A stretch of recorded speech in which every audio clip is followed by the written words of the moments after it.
Alrighty. At some point, that should now have gone live. Alrighty. Good stuff. Happy holidays, everyone. Welcome to BrisJS. Apologies for the slightly late start. I did not have everything organized in a row, but we've got everyone connected. We've got everything done.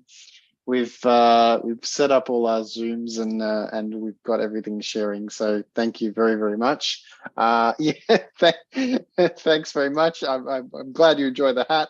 It's Zoom is having a lovely time trying to crop it out, thinking it's not part of my head. It does not meet the criteria for a head-shaped thing.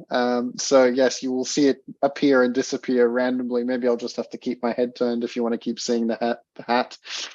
Thanks very much, Ashley, jumping on the chat there. And yeah, everyone, we're here again for BrisJS. Before I start my regular preamble, and now I have been seeing some of the stream buffer up, which is good. Waiting for probably a little bit more. Yeah, it says good. Okay, waiting for more folks to join. We will ping everyone on the socials very soon too to make sure that they're available and that they're watching. But I'll stop screen share and give you the full view. Hi again, everyone. So yes, you are at BrisJS. Thank you for joining us in the December BrisJS, especially for those joining us live. It's always good to get that feedback from everyone. I do have the dangly hat on, which does mean it's December. I thought I'd wear the hat rather than put them in my slides as a decoration this time. So yes, we're only starting back up in February, but we've got a couple of awesome speakers to tie us over till then. We've got Adam and Jordan who are going to give us a run through today. I'm going to then go back to the slide share and take you through what usual preamble we have under BrisJS and tell you a little bit about how we run things and where you can find things, and we'll kick off from there. All right, there you go. You should hopefully be seeing that now. Yes, clicking, yeah, we go. We try and get all of the Q&A happening through a little tool called Slido. I usually try and reserve 222 for us, and but it's first in, first serve. You can always grab the QR code there as well if you're on a mobile device, for example, to try and do Q&A while you're watching somewhere else. Yeah. It's really convenient to be able to get in there and also like upvote and downvote other people's questions. So try and feed your Q&A through there at any time. I'll be using that then to collate it all together. And at the end of the presenter's talk, I will come back and be your voice for that question, and we'll get the answer from our speakers. Yeah, if you can't jump between apps or something like that, if you're on the go, feel free to use the chat on the YouTube chat on the stream as well if you can't jump in between, and I will try and ferry your question over into the Slido, so have no fear. I'll handle that in the background. Thanks for the extra folks that have joined in. We've seen another 5 folks join. Thank you everyone for joining us.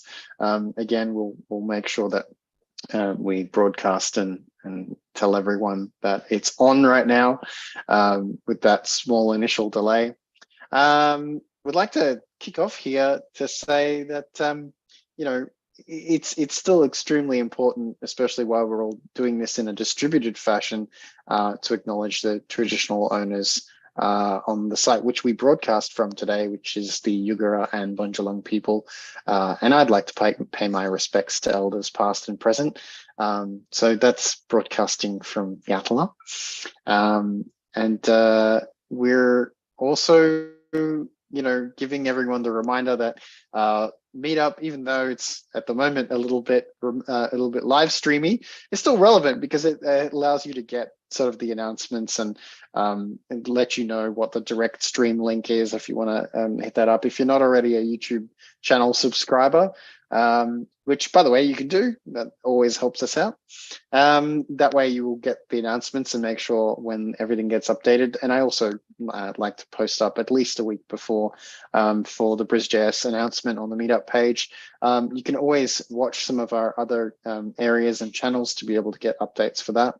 While we do this, it is just as harassment free. That includes online these harassment code of conduct policy and anti-harassment policy. So have a look at the code of conduct page, which is brisjs.org/conduct, and that'll give you a bit of a couple of pointers there. We expect everyone that should be very straightforward for everyone to follow. We're a nice bunch. And we're always keen on presenters, especially since the new year is coming, whether you like it or not, it's upon us.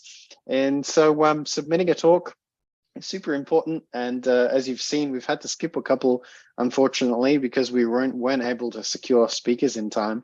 While we're doing this live streamed, it's extra important to make sure that you can reach out and engage, or at least think about doing a talk for BrisJS if you've come across something cool, or you want to wrap up some of the things you've done in the past year, and you say, hey, you know what, there's some cool stuff that I've explored or done some research with. Maybe other people will be interested in having a look. Short or long talks, it's actually absolutely helpful to us. So yeah, get in the list. We use GitHub issues to curate and coordinate these things as well. So feel free to pop up an issue on there. Likewise, you can also request a talk. You can see we've got talk volunteered and other labels on these GitHub issues, but you can also do a request if you've got a specific topic that you feel like someone in the community might be able to explain. This might also be a great prompt for somebody who wants to do talks but isn't sure exactly what people might like to hear. So that's absolutely something that we're happy to see as well. So you can check that out through that link directly. There's also a talks link on brisjs.org.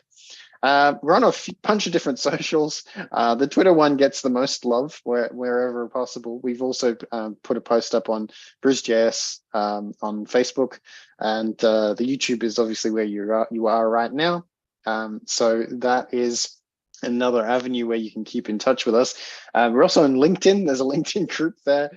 It doesn't, we're trying to tie these all together so that we have a specific place to go. But wherever you're on, whatever your choice of social is, we'll try and accommodate you as best as possible. But for now, and until Musk ruins Twitter, we're still on Twitter. So feel free to keep following us there if you're on there. There's also, of course, brisjs.org, which helps to just sort of tie things together as a bit of a landing page. I think in the new year, we're going to give that one a revamp. So that would be very cool. We'll probably try and open source it. Pull requests will be welcome then too, which is kind of cool to get community engagement on our own code, make it kind of a bit of a play space for everyone as well. So that could be fun. Yeah, it's got a job board on there, which has been put together quite a while ago, but it's drawn out of the GitHub issues as well. So if you've got a job posting, you want to be able to hire someone in the new year, or you can go and put up an issue on there, and we'll tag it with jobs and employment, and it will appear automatically on the brisjs.org jobs page. So that way you can kind of get your message out there. There's it's hard recruiting and hard to get through the signal to noise ratio. So the idea here is that at least these are sort of vetted things by our own community, and people who engage with BrisJS are pretty cool. So we'd like to make sure that their voice is heard. And yeah, just like that, we've also got some sponsorship to keep going with the Zoom Pro that we need to be able to broadcast to you today. And I work at the company PCCW Global Console Connect, and we're also hiring. As always, we've been looking for a number of different roles. It's actually much broader than the one that I keep advertising for senior and mid JavaScript devs, but there's been a whole group of different roles that we've been looking for in Brisbane and sort of across the world. So yeah, if you're interested and if you're in that JS space, especially, I'd love to hear from you. You can come and work with me on my team. Just put together a new team. So that's the kind of things we're doing as we expand and look at more greenfield opportunities as well. So yeah, you can always reach out to me directly or follow that link there as well. Yeah, hopefully we can get the same sponsorship when we're back in person for things like pizza. And see some other sponsors on the board as well. Tonight, we're hearing from a couple of different speakers. We've got Adam and Jordan. Oops, I've messed up my font. I thought they were equal. I apologize to Adam. I'm going to fix that. In no way is that diminishing his talk in whatsoever. He's going to be taking us through making our own React or Vue-style framework using web components, which is awesome. Something dear to my heart as well. So Adam will be able to take you through that process and that background as well before we hear from Jordan, who's back, as we unfortunately couldn't get him broadcasting last month around. So we fixed everything up now. He's got a reliable 4G connection that will be able to broadcast as well. Yeah, as we found bandwidth issues, it's always a thing for all of us, right? So we understand. But he's going to be talking to us about turning that static portfolio into a blogging website with Gatsby. Gatsby's a super cool tool, so very keen to hear about that too. And we'll close and you'll be able to give us some feedback as well, hopefully before the end of the night. And on that note, I will need to jump away and stop sharing. Jolly good. That is my face now. Yeah, let's okay, Adam's just going to go second now. Actually, I'm gonna throw to Jordan, unless Adam, you are keen to jump in there. Sorry, Jordan, for the last minute change. Okay, no worries. If you need a bit more time to set up, Jordan, are you available to jump in with our first talk this time? Yes. Yeah. Sure. I'm good. I can totally share my screen and everything. Oh, no worries. Thanks very much, mate. You're in the hot seat. Hey. Yeah, sorry, folks. About the cancellation of the last event. Just had some issues with my laptop. Really, it was a VPN issue. I had to actually stop purchasing it. But Apple sort of pointed it out to me, but I wouldn't have known if I didn't take it to the Apple Store. Yeah. Anyway, so. Look, guys, what I'm going to do is I'm going to show you how to turn, as Kevin said to you, your static portfolio, your static website, HTML website to Gatsby JSX. Now, there's going to be a bit of a process. Really, what I'm going to do is I'm just going to share my screen right here, and you should be able to see that. So basically, let me just share that. There you go. So I'm not going to do it too much here, but all you need to know is, and I've made a whole repository for it. Basically, there is this guy called Joshua Fluke who did a tutorial on how to build a Gatsby portfolio, and it was a very on how to build a HTML, CSS, HTML5 up portfolio. And it was very, very good, just the way he presented it, and very simplistic. Basically, I'm just going to show you what that looks like if we were to go live. So basically, it looks like this. So I've already just put it there, and I'm just going to show you what it looks like here. So it renders, basically, it's going to look like this. I just used the one from his fork. There you go. That's his done and dusted. looks all nice. But you know, you may want to, like, instead of just having a portfolio, you may want to like have your own blogging site and, you know, have another tab there saying blogs. The only problem is some of this is in jQuery. So for example, this right here, the massively logo, that's going to have to go, unfortunately. And the menu strip up there, actually, you can see it when I sort of put it like this. There you can see that. And it would have, you could put all your table of contents up there. That unfortunately has to go because that's in jQuery. Sadly, with jQuery, it just doesn't mesh well with React-based static site generators like Gatsby, because I think jQuery touches the document object model, while React is more component-based, so it's more reusable. But I'm going to close this anyway. So this whole thing, we're going to turn into a Gatsby site. So let's get started. So basically, I'm going to just tell you quickly, to actually have Gatsby installed, you should like check to make sure you have the Node, that you have a version of Node, and you know, Gatsby. Many of you would know this, but for those who don't know, React, you have to have Node, and there's a version right there. I've downloaded the command line interface for it. So sorry to interrupt, Jordan. I just wanted to get you to increase the font size for everyone and playing at home. So if you know, Command ++, you can on that interface, you should actually be good to be able to see. It'll need to be as big as possible because I think YouTube's formatting it back down to like 720. So you can. That's absolutely fine. Yeah, it should just be your Command+ on the keyboard, and when you've gone in there, it should hopefully perfect be able to scale. That's it. Thank you. Thanks for the feedback, mate. How is that? Can everyone see that okay? Or does anyone want to put in the comments? Looks okay for me, but yes, we can definitely hear from some folks at home if that's coming through clearly. Okay, cool.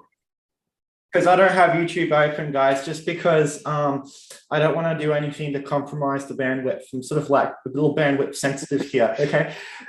All good. So, all good. So, as I was saying, with Gatsby, the way I was saying it is, so we've dealt with the dependencies. I've just showed you what you sort of need. And if you want it, you could like watch Joshua Fluke's video. I think it's called it's how to build GitHub Pages portfolio or something. But it's not related, but that's sort of what I did. And basically what we're going to do now is we're going to generate a new site. So Gatsby new. And we're just going to stick with the defaults. So I'll just call it my you know what, I call it blogging portfolio. Some people feel like, do you have to call it my site? Like, yeah, blogging portfolio, we'll call it. And we're just going to keep it simple. Just going to use JavaScript. We're not going to be adding any content management system, which you could, but I'm going to pick no. No. Some things I might want down the track, like Markdown and MDX support, but I'm not going to do that. I'm just going to keep it simple because we just want to get a basic site up and running. And while I'm doing that, it's going to clone the site, chuck it there. While I'm at it, I'm just going to say that it's basically just going to clone it right there. But basically, we have these files here. We have really, this is the one we need to look at. All of these two can be ignored. There seem to be there sort of excess files that came pre-packaged. So, and so as it does that, what you can do is you can go to blogging portfolio. It's actually going to do that now. As it sort of generates that, I know I should have like generated it earlier, but now that it's sort of done that already, you can see right here, these are the pages that it has some basic boilerplate that we don't need. I'm not going to really delete anything, except I might delete the content in here. I'm going to do that now, actually, because that's all boilerplate. So that's gone. But one thing to keep in mind with Gatsby is we can't like put our index page outside of the pages folder or the images folder or anything. It has to be like in the pages folder. It's not as sensitive with a static HTML site, but with Gatsby, it's pretty sensitive. Like it'll give you a 404 if you don't have the index page right there in the pages section. But just bear with me while it runs. Anything else I can cover? So while it's still installing that template, I know I should have installed it, had it all installed beforehand, but I felt it was still important to show the process of doing it. While that is happening, I'm going to go ahead and just say, we're not going to like, basically we're going to merge everything. Everything in here, everything is going to go into the blog portfolio. Really, our images, our assets, and the index page. That's all going to go into the blogging portfolio site. Okay, and it's already done. Okay, cool. That was quick. That's Gatsby. Ultra fast and 4G network internet connections. So let me just. Okay. So I'm going to just do, I think, Gatsby develop. You can do different commands, I think npm run or something, but I'm just going to do Gatsby develop. Excuse me. Oh yeah, I have to do it from the source, so I can't do it from the root. I have to actually go to the actual folder. So I'm going to do that again.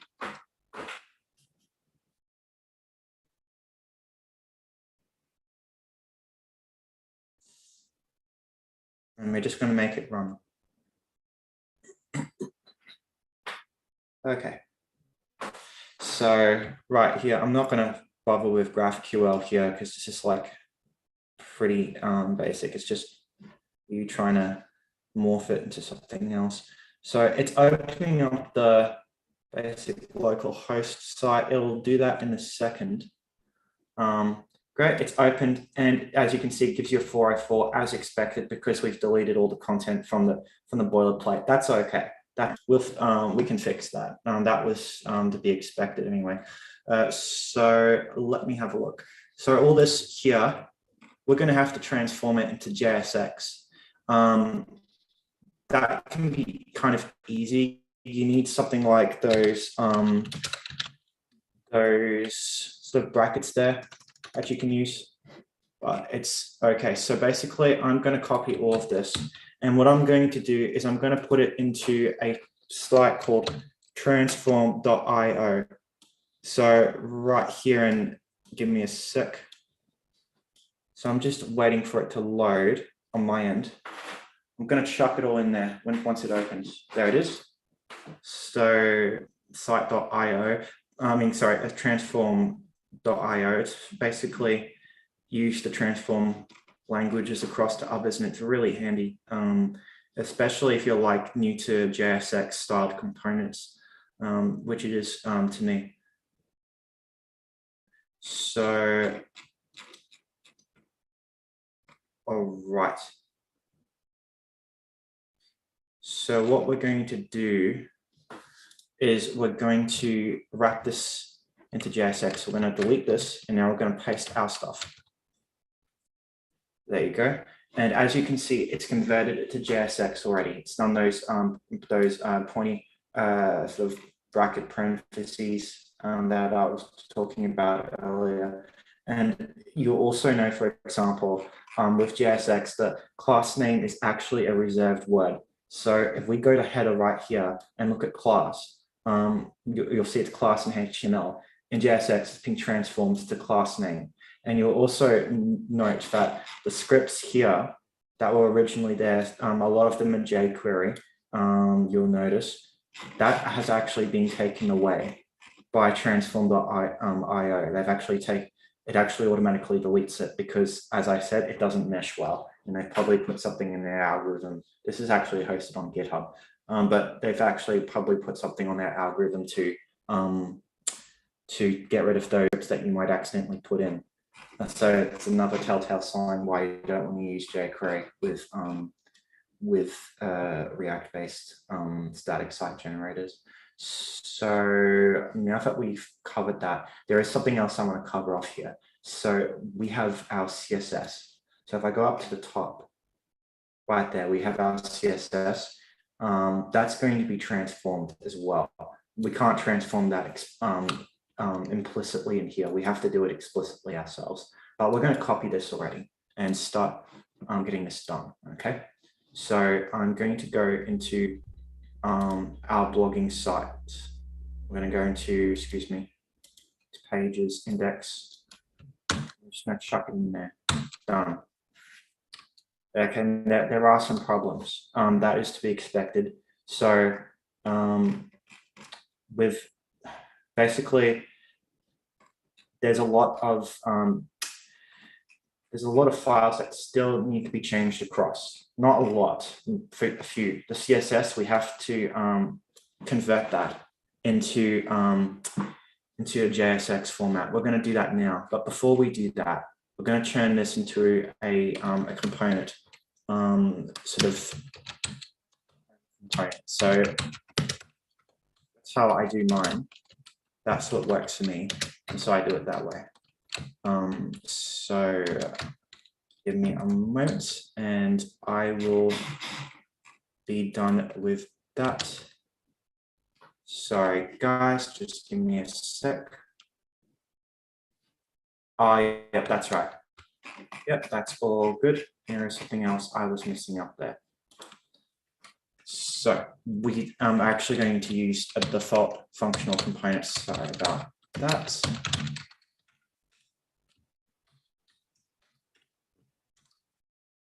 And as we do it, we're going to just put this, or we're going to wrap this all in a return statement. Actually, and yeah, we're going to just chuck that there and delete that bracket. Perfect.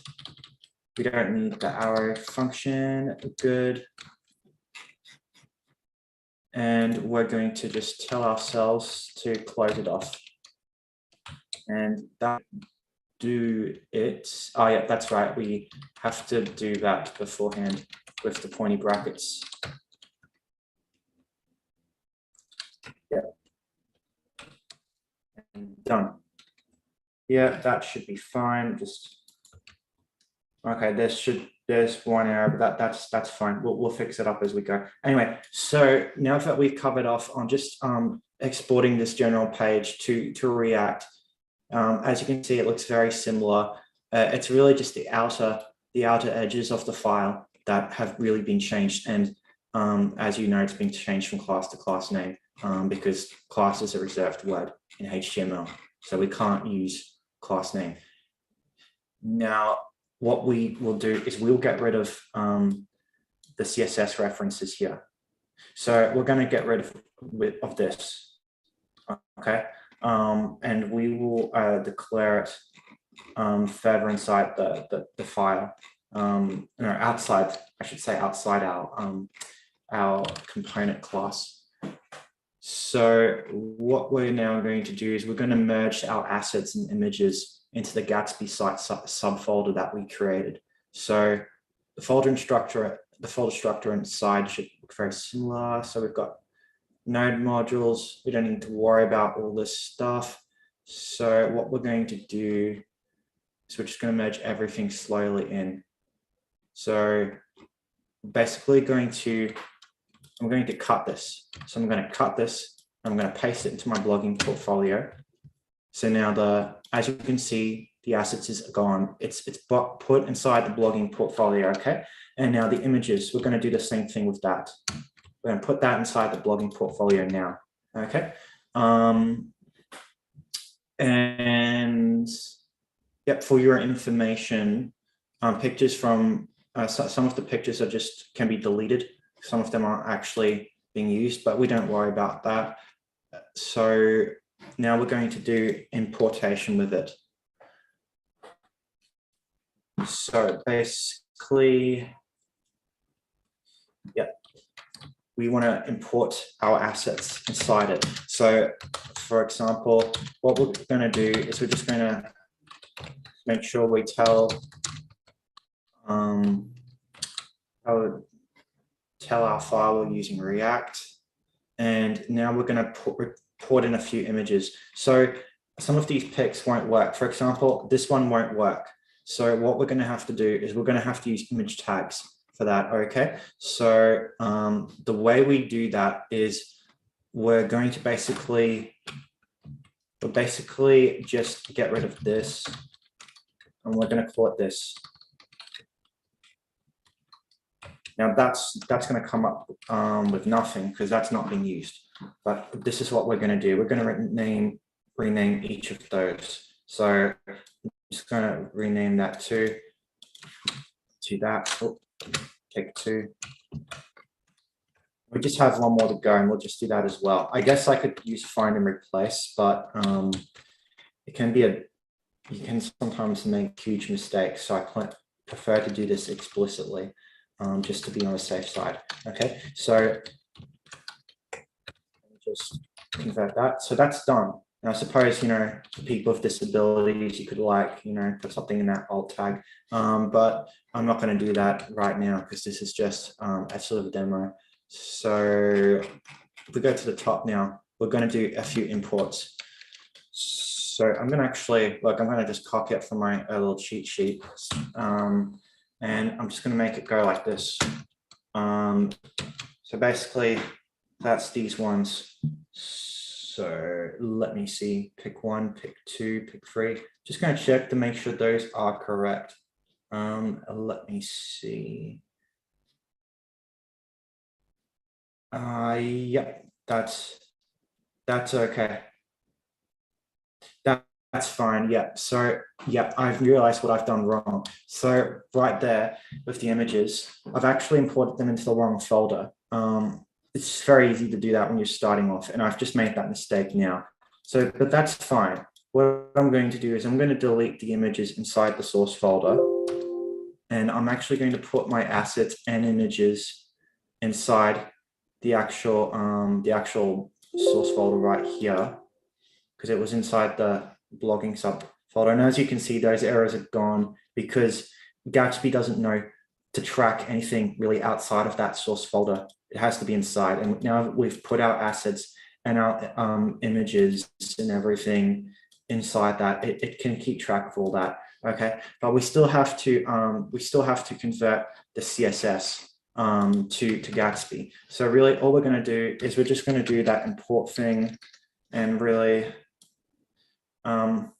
There's another way I should do this.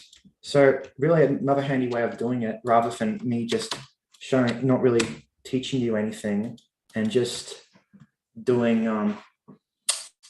doing copy and paste. I can just put those cursors. I think did Alt, and I clicked on several places. I just pressed Hold the Alt key and clicked in several places.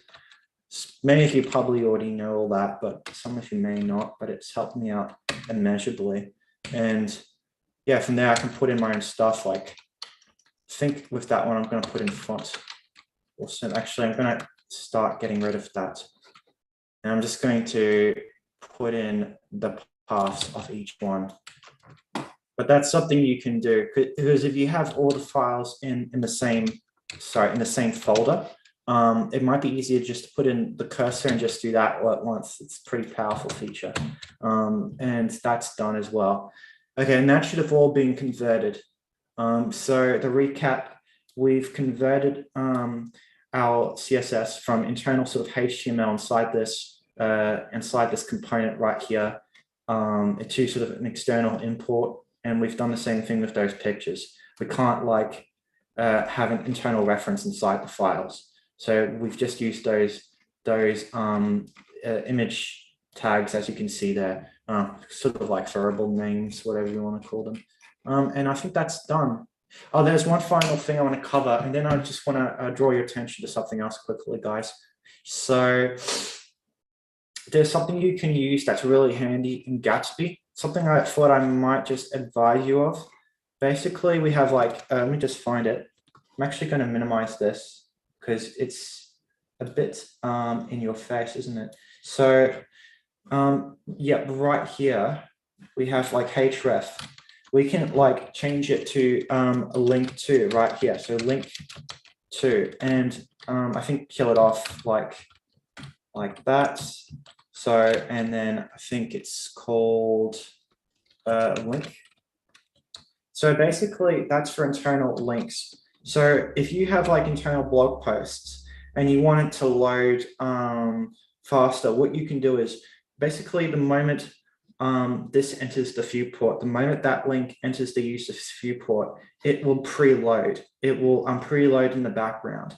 As soon as they like have it there, and as soon as they like have the viewport scroll down to the point where they can see the link, but haven't clicked on it, it will load in the background. And you know, by the time they've clicked on it, they won't have to cope with a slow loading screen, maybe depending on where they are. Like they might have terrible bandwidth.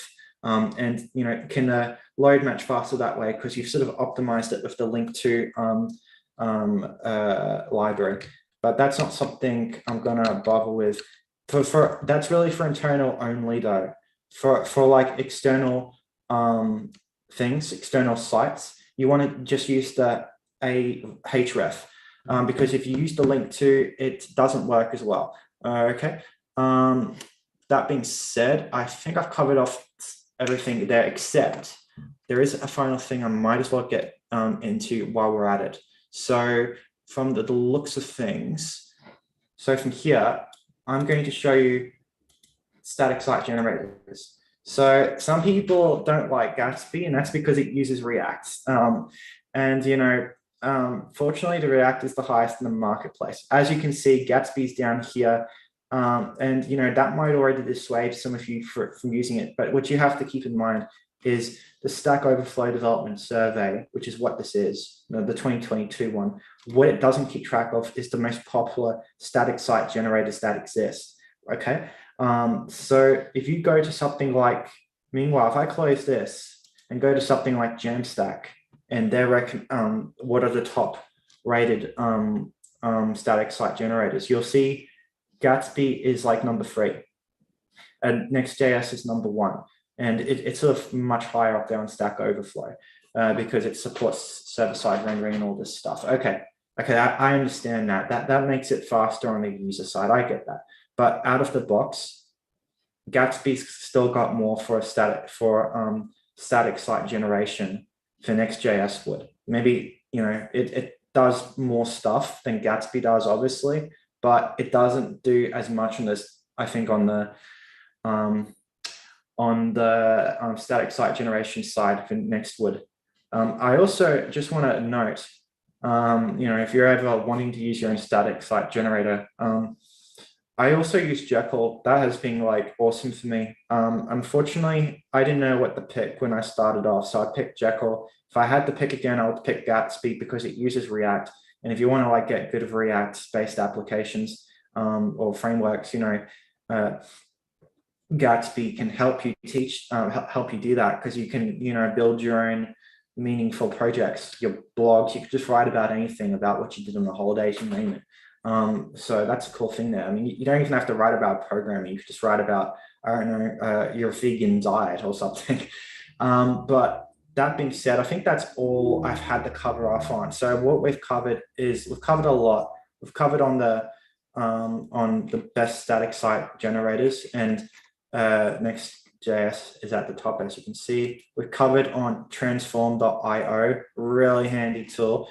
You know, for veterans, it might like be a bit too simplistic, but it still like saves a lot of drama for me.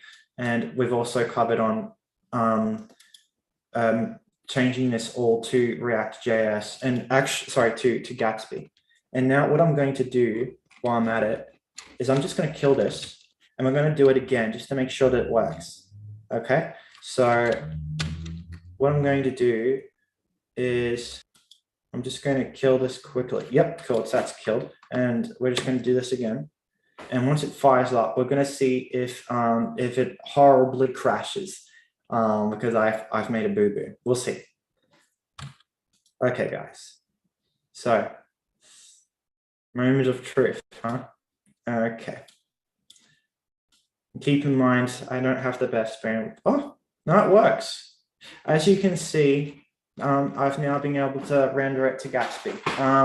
So that's done and dusted. And yeah, you know, it's probably want to get rid of like on this one, I don't know, but the only sad thing is here, that beautiful massively icon you saw earlier, that's gone because it was in jQuery, and that sidebar is gone. But that's something you can always redesign yourself. And I've actually designed my own components, but they're not really worth me showing because they're too tightly coupled. But I might in future might show you my own components. Just to remember, you can catch me on Medium or on LinkedIn. I'm on there if you ever want to hit me up for something. Yeah, other than that, I think I've covered on everything I can. So thanks, guys. I'll take it back to you, Kevin. Thanks very much, mate. That was awesome. Good to kind of see a really quick way to run through and convert stuff over. Yeah, cool. Yeah, it's all in there. So it's all done. Some stuff. Yeah, we've got a few questions, so that's good. We can run through those now. I think everyone was anticipating the actual like live view, the final product. So you did great. Everything rendered fine. So that's awesome. It's nice to see some of those little converter tools that come in there as well to kind of help speed up the import and the rewrite of some of that static HTML. Someone remarked here, definitely a quick way to rough out your static content into JSX for Gatsby utilize. How did you find the process of going further now and then breaking up your site into React components and server-side content delivery? How was the experience, I think is the question there. I'm gonna be honest. It's actually very hard. I haven't like done it completely yet. Like what I had to do is I actually had to go through. I mean, I've got my own branch for this because I based it off Joshua Fluke's site. So if I kill this, I've actually got my branch there. So let me just and I can just show what it looks like. So I'm just going to go and check out master branch. Oh, it's already on master. Whoops. That's okay. I'll just do npm. Excuse me. I don't know why the branch disappeared. It happens sometimes. Unfortunately, the branch just sometimes disappears. Oh yeah, that's because I'm inside the wrong thing. But basically, yeah, it was a bit hectic. I mean, what I did was I had to go through YouTube. I had to go through W3 schools and use some stuff. But I was able to like recreate the header. I mean the sidebar. So if I just for example just go to just check out the branch just quickly, it will it should, and excuse me, let me just try and just going to run it just to see what happens. Actually, no, it'll take too long because I'll have to do a restore and it'll reinstall. But basically, yeah, it was a lot of work. Really, because it was in JSX. I mean, sorry, because it was in jQuery. Some of the contents, it was hard to port across. So I had to recreate it from scratch. Yeah, recreating those items from scratch is common, unless some of those components would have been under like a UI framework like Material or something already. But yeah, I guess it's good. Like once you then can go through and break up your page elements into separate reusable components and stuff, and go through the React way of breaking up your page, then that's another part of the experience, right? Exactly. You could like put them on your site in a separate section saying like reusable components. You could have your own component library. So that's something I'd be excited about doing in future. Whether I get it working or not is another thing, but that's cool because you can show that as like a bonus to whether you're trying to get hired or, you know, you're trying to maybe even sell your components. I don't know. Yeah, you can build your own site of reusable components. Cool. And one of the other questions we had there was, now that that's running under Gatsby, is the goal here that there's a wealth of plugin integrations that are under Gatsby that you can use to build out your site?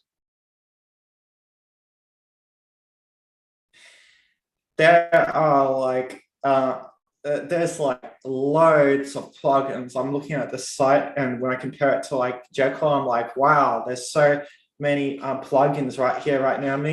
I plan not to use the wealth of plugins that it all has to offer, because if you use too many, of course, you can slow down your site and it becomes really bloated. But I've used a few plugins myself, and I plan to maybe if I convert my portfolio to Gatsby, maybe one day I will use like their table of contents site, because you know it's always good to have a good table of contents. So yeah, I plan to leverage their site because they have so many useful plugins. It's amazing. Yeah, auto generating some of these things is great. Some of the back end components. This is kind of the same theme. I think some folks were trying to then see what the next steps are. So I guess so. Someone else jumped in and said, now your page content could come from Contentful or Airtable APIs, and it's kind of trying to ask you to confirm that as that's where you can start to draw that content from instead of it being written, right? You could have it as part of a separate API using their plugins from and then your server could then generate your static versions of that content. Yeah, really, like I plan on using maybe Firebase, but I don't know too much about those APIs, but I might move away from GitHub content and use others one day. Just keep myself more, I guess, modular is the word I'm looking for, and less reliant on GitHub as a whole. Makes sense. And I guess somebody else jumped in. This is the last one in the list. Not a question, but Next and Nuxt aren't really the same level of Gatsby, as they're quite a focus on framework rather than just server-side or static output pre-render. So I guess that's a bit of commentary there, really, on some of the other options that you've got out there from framework when you're looking at the most popular static site generators. I think they take issue with the fact that they're coming in under static content generation. They definitely have the static output as part of their pre-render. But yeah, that's it. It sounds like there's more of a framework focus. In your travels looking at Gatsby, I guess, have you found that they offer a wealth of kind of frameworky or convention kind of based helper tools in the creation of your sites? Look, with the documentation, like I was trying to get used to React, and I found that when I used Gatsby, it was actually better from React's documentation, because I know that might make a few people go, oh, their documentation is awesome. And it probably is too, depending on who you are. But I found like with Gatsby's documentation, I learned a lot about content in general and how content can be arranged statically in a folder, and like how it can all be categorized, and like you can put all your blogs and images into the same folder. Like I didn't even do that. So to have some great tips on how to structure your content and everything. And of course, it has a lot of plugins. So maybe one day I'll be able to like break free of Jekyll. Not that I hate it, I love it. But I want to get into maybe one day React-based frameworks and being able to like, use more Gatsby in the future and less Jekyll is fine by me. But I don't hate Jekyll. I just want to be clear, it's done me a lot of good, but I'd like to maybe just one day move away from it a bit. Yeah, no worries at all. Yeah, look, there's lots of tools out there. I think there's enough room for everyone to be able to pick their favorites and work through those things without problems. But yeah, thanks very much for your talk, and thanks very much for showing us through kind of a quick way to get a site converted. Yeah, there's absolutely, I'm sure there's a lot of follow up here. We can see that once you're running under something like Gatsby, then you can start turning to external data sources, or using Markdown or the like to start generating your content, separating your content from your view. So yeah, I think there's clearly some benefits then, once you've moved away from incorporating your content into that same presentation layer, and getting some of the benefits of a dynamic site, but still getting everything straight up pre-rendered and being super fast and static. So yeah, thank you so much for showing us through all that today. You're welcome. No problem at all. All right, so yeah, without too much further ado, we'll need to just swap out. We'll get you to stop sharing. We'll get you to mute and jump on now and introduce Adam, who will be taking us through making our own React and Vue style framework using web components.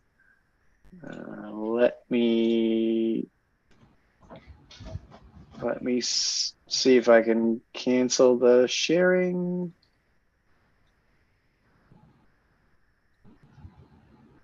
Okay.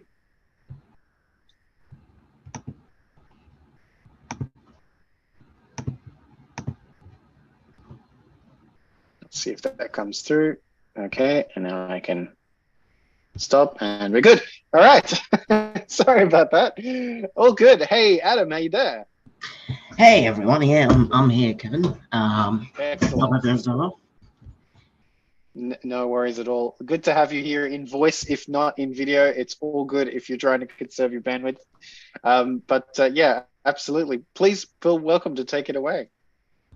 Yeah, can everyone see my my screen at the moment? Got a little presentation. I cannot. All right. I've shared my Chrome window.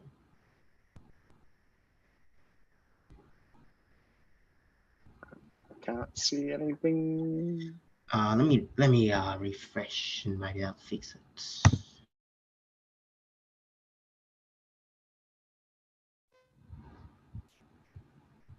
Jumping back in.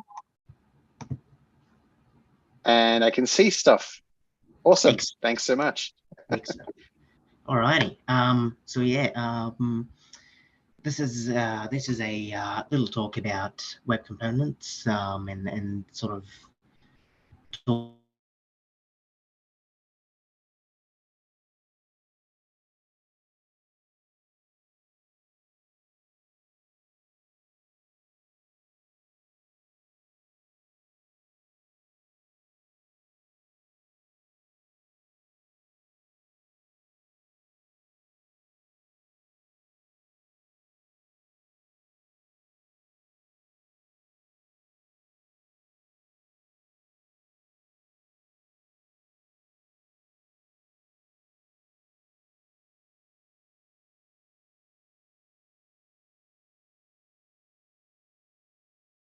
Sorry, folks, we might have just lost Adam on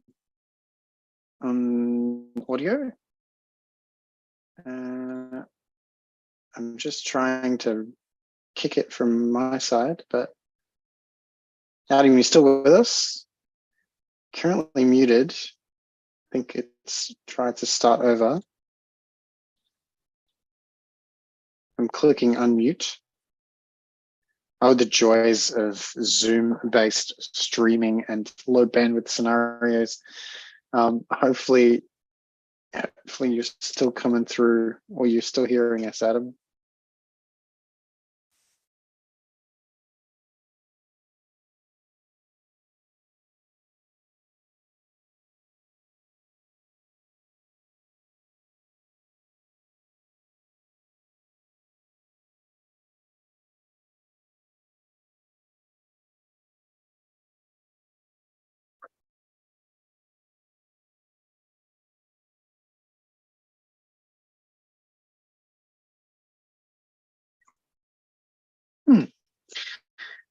All right. Well, this is probably a good time for me to grab some of the dead air and tell you all about the fact that we'd love to get your talks coming in for February. We don't have one traditionally in January, but unfortunately we're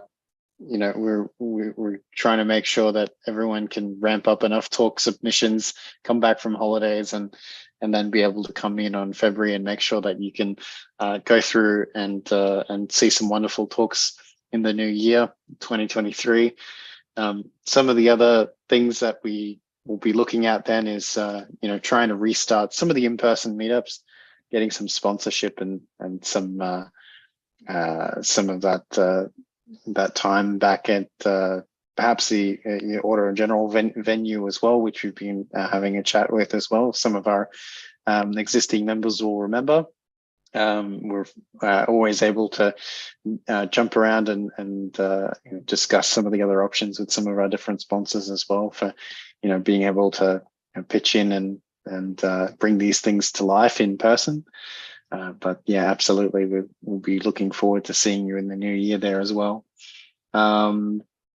Not sure if poor Adam is lost forever. If he's trying to rejoin.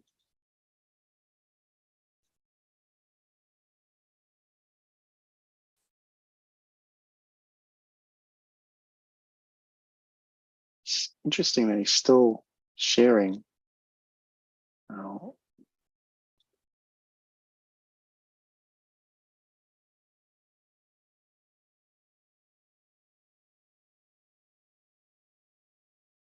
Let's try again.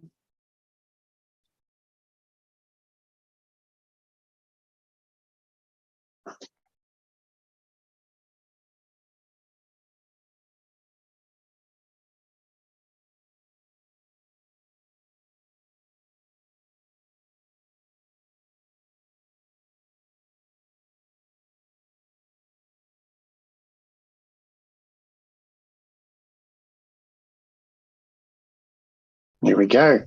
Hello. Welcome back. Sorry, I just found out you weren't listening to me this whole time. I was quite a way through the talk.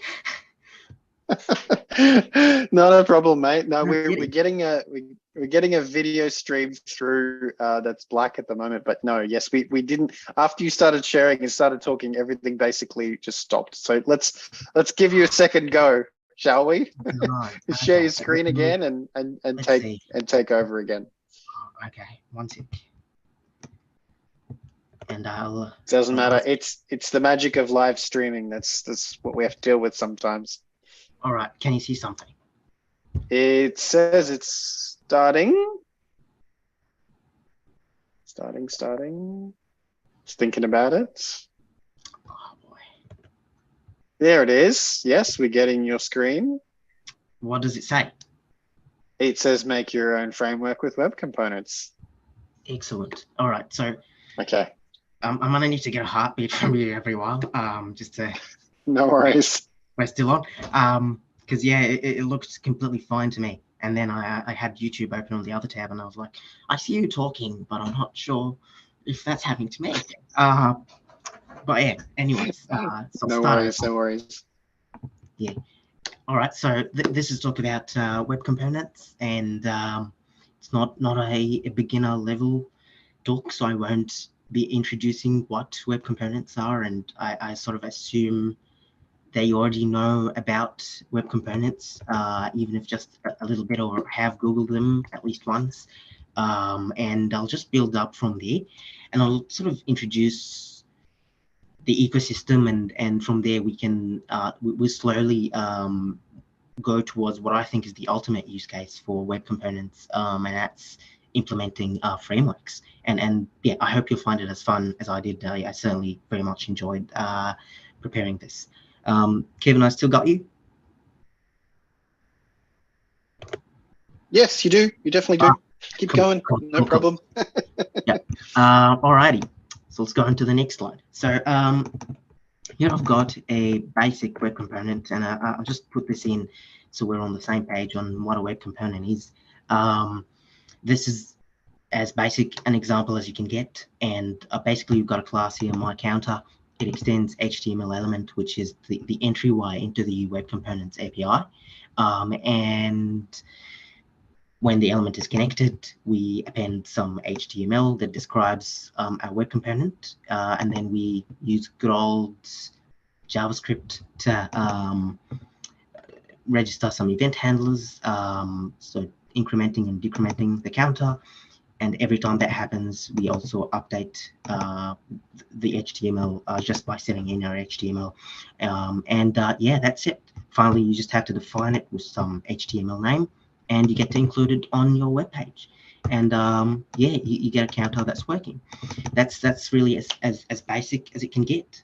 And the idea behind this is you know how have this native custom element, as it's called, that you can sort of put anywhere where this script is run, and you get this nice component, and you can, if I copy paste this, we'll get 2 counters. So yeah, that's how it works. Every component is sort of completely isolated. In this case, it's also its own style. So if I put some styles here, they won't spill over into other components, which is a feature that's harder to achieve than you'd think without web components.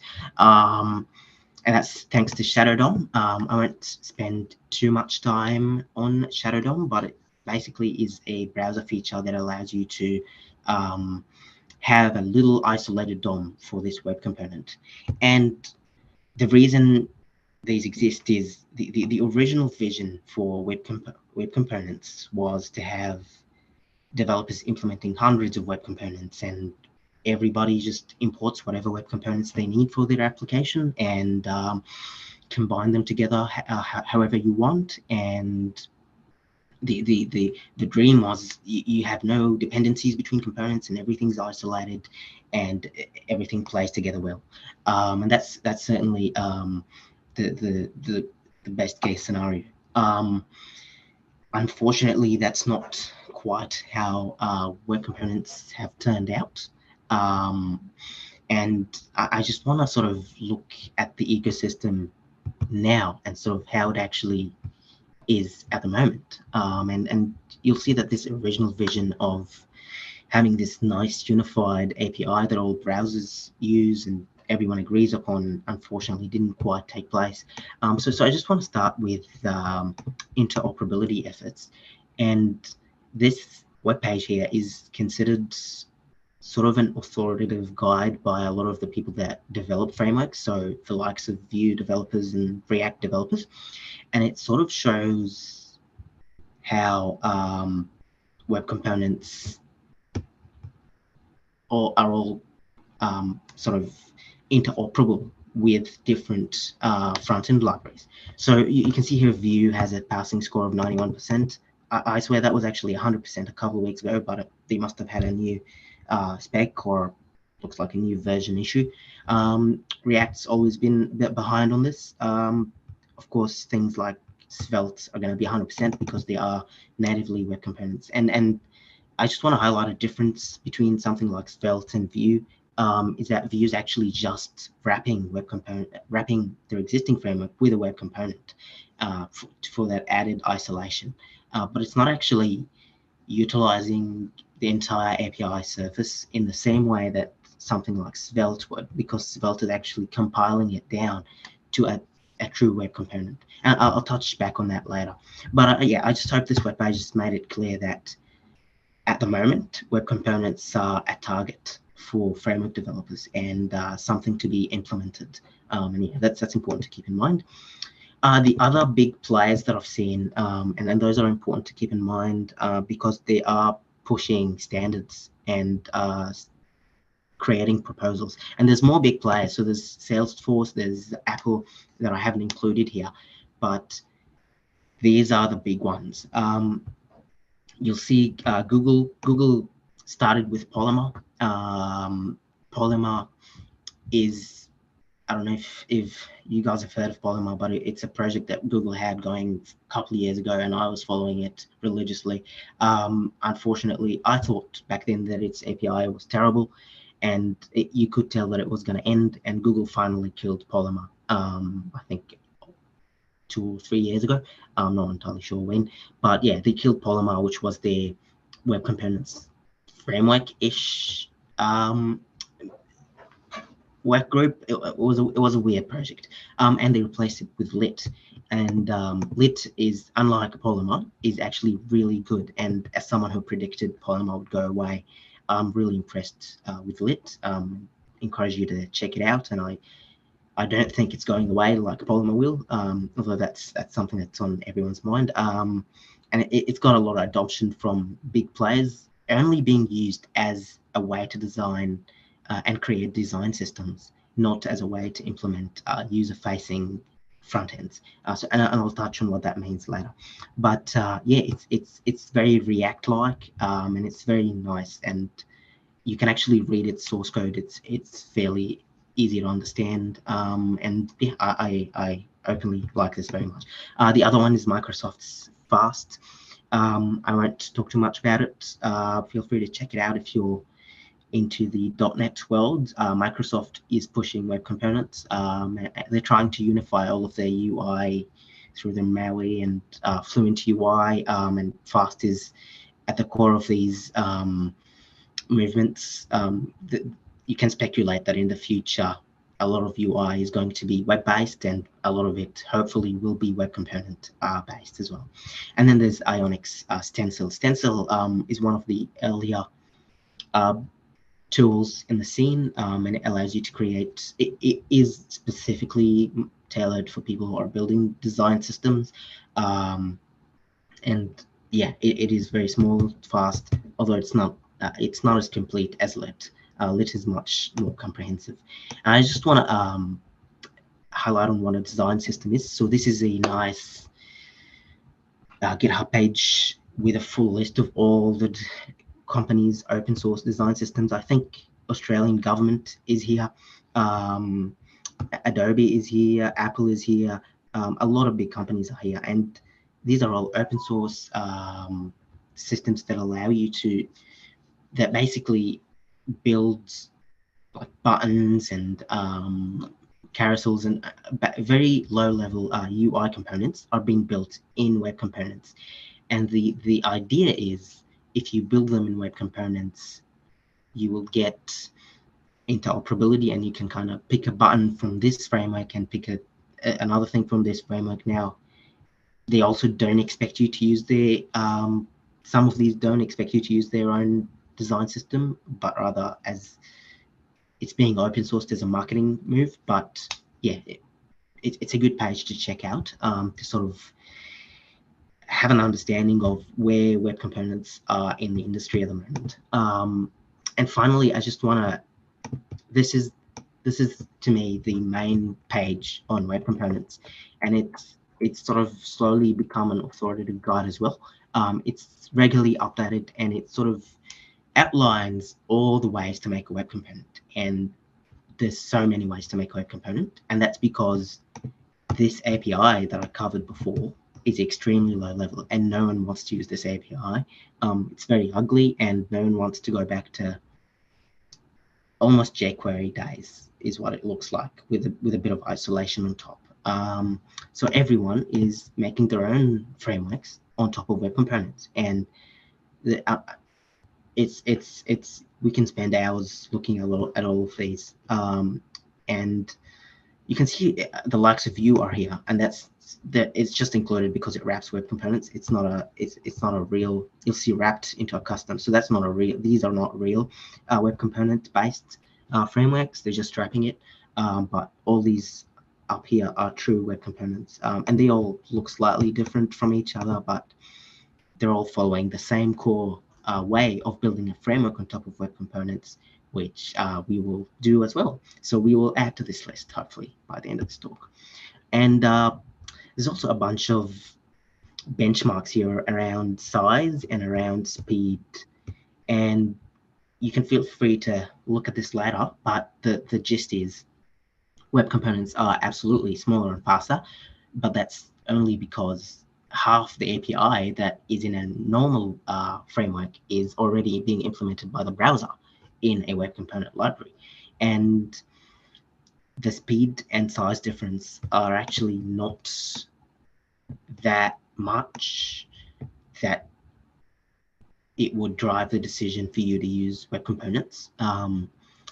It's not really that big of a deal. If all you're after is speed and size, I wouldn't make that the deciding factor. Anyways, that's a good segue to sort of talk about what's wrong with web components. And yeah, there's a lot that's wrong with them, unfortunately, or at least perceived as being wrong with them. And yeah, web components have been getting shoehorned into a lot of things that it's not.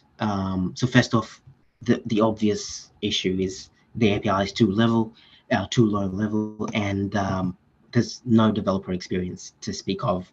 And the original vision of everyone having their own web component and harmoniously working together has completely been lost, because everyone that implements a web component is avoiding this API and is building their own API on top of it.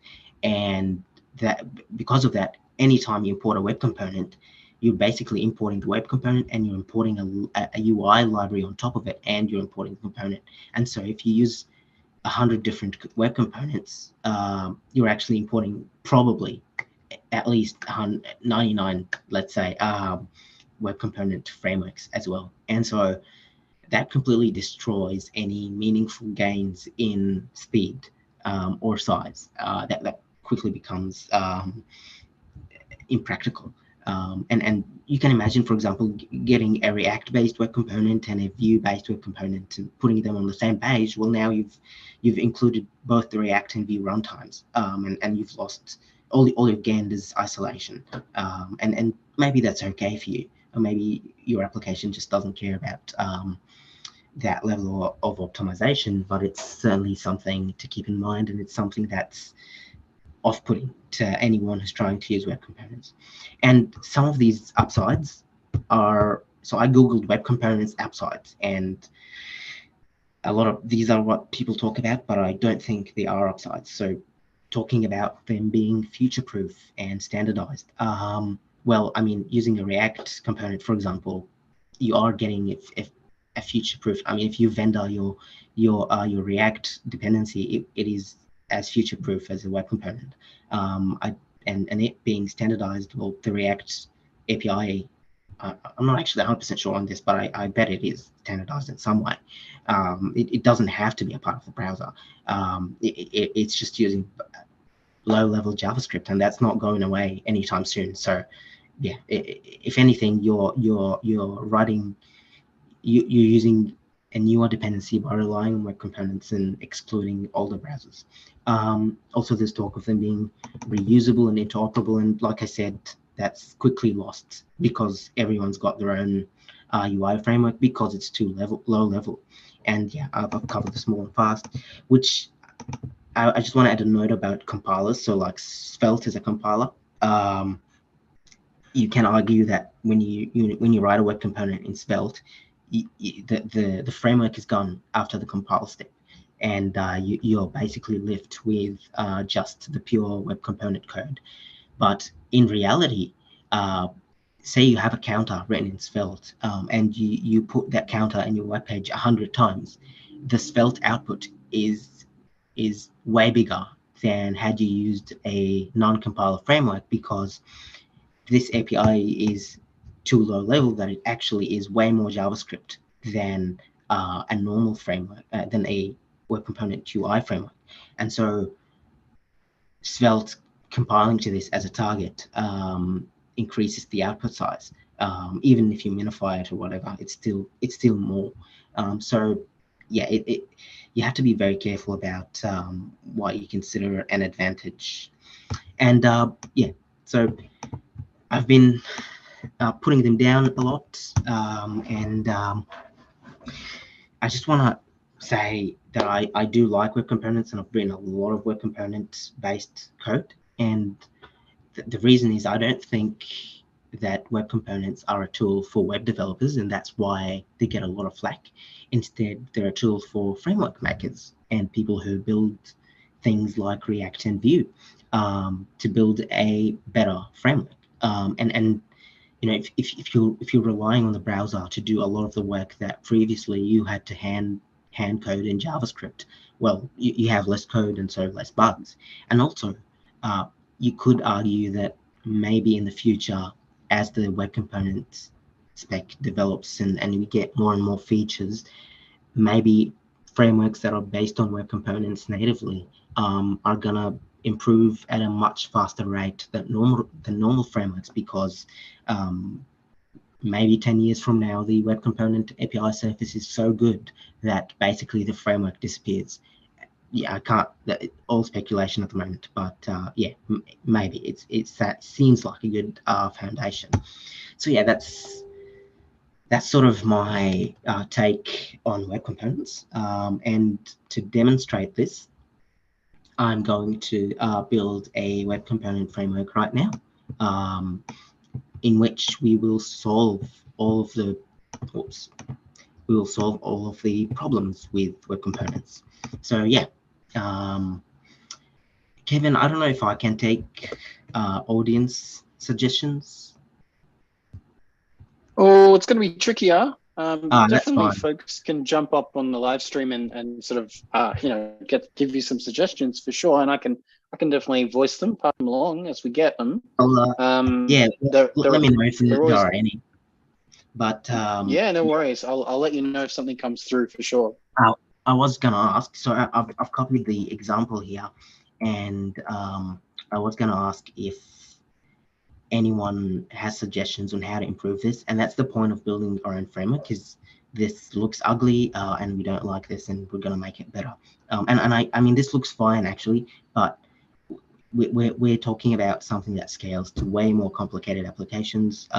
And if your counter is this complicated, then imagine what something much more complex would look like.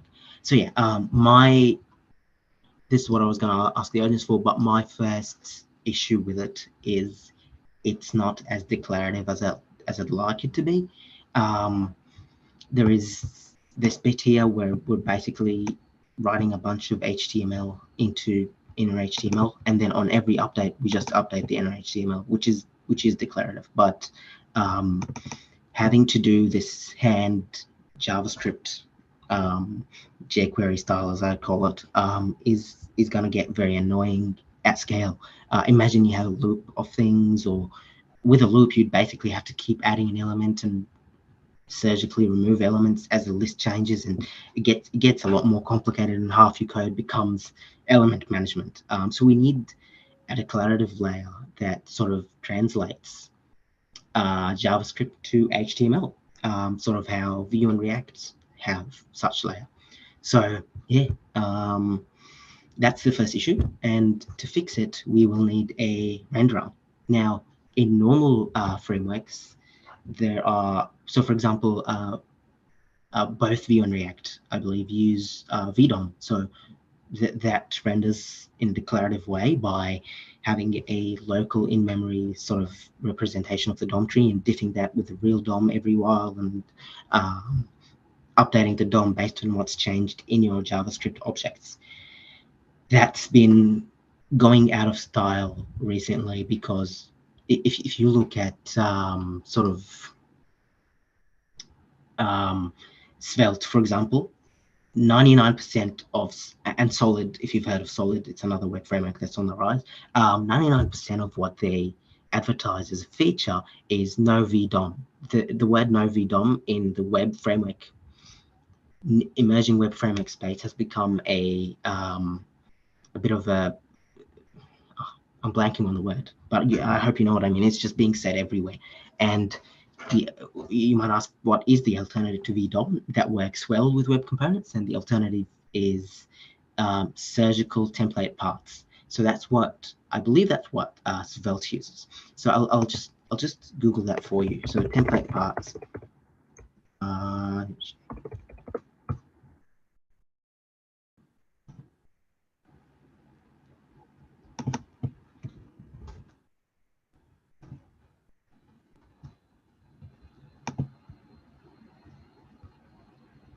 So here's a proposal that was made by Apple in 2017 for the web components spec that was sort of, hey, let's improve web components in this way. And what they're asking for, if you read the proposal, which it is a very fun proposal to read, basically they're asking for a way in the browser to define a template syntax that looks sort of like this mustache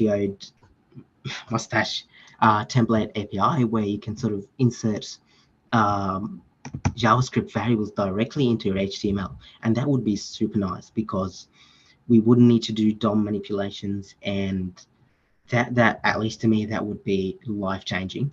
Unfortunately, it looks like this spec, this proposal is a bit stale. I don't know, compared to other proposals, I don't know if it's stale, because there's a lot of other proposals, and maybe that's just the speed that they move at. But luckily for us, there is a ponyfill, or which is like a future, a polyfill from the future, that implements this, that GitHub made. And not only did GitHub make one, but also Lit made one that was very popular a couple of years ago. So, and they killed this. So they made Lit HTML and they killed it in classic Google fashion. So, you know, the more I say this, the less I get confident that Lit won't get killed, and I hope it doesn't. But let's just see the GitHub for it. I just want to show you the source code for something like this, so you understand what it is. So here's Lit HTML, and you can sort of see that it basically has two methods, HTML and render. And HTML is a tagged template literal, and this is a native JavaScript feature. Feel free to Google it later. But it basically allows some function defined here to process the template parts, and it's used internally by the framework. Also, there is a VS Code extension that looks for HTML tagged literals and syntax highlights your HTML for you. So by the end, right now, everything's going to look like this, ugly, because I'm just using Google Chrome as my IDE. But in reality, there is a way to syntax highlight this. And yeah, you call render and you give it some element, and it will basically render it on top of that element. And the neat part here is, because you've defined your HTML in these literals, no JSX, nothing else. There's no compiling or by the way, I'm working 100% pure JavaScript HTML file here. There's no dependencies, there's no server even, there's no NPM. So yeah, it just works. And because it knows where the part to update is, it can surgically update just that part. And so you don't need VDOM, you don't need complex diffing and complex morph DOM-like code to modify your DOM into something that can be rendered. And I actually encourage you to read the source code for this. It is small and simple, is what I'll describe it as. And compared to something like, if you read the source code for morph DOM or for a virtual DOM diffing algorithm, it is basically subject for research, not as simple as this, for sure. GitHub also implemented their own, basically the same exact API service with some differences. I like GitHub's one because I trust them more, so I'm going to use this, and I trust that it won't go away next year. So yeah, we're going to use this, and I promise it will be the only dependency that we will rely on for our framework. And maybe sometime later we can discuss how you don't even have to have this dependency, and you can even build this render yourself, because it's pretty small. And feel free to read the source code for it. But yeah, let's grab this and just import it here.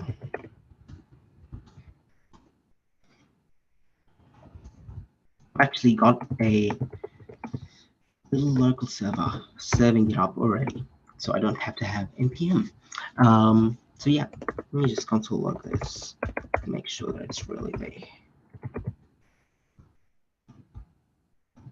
Oh, classic. I have to make this.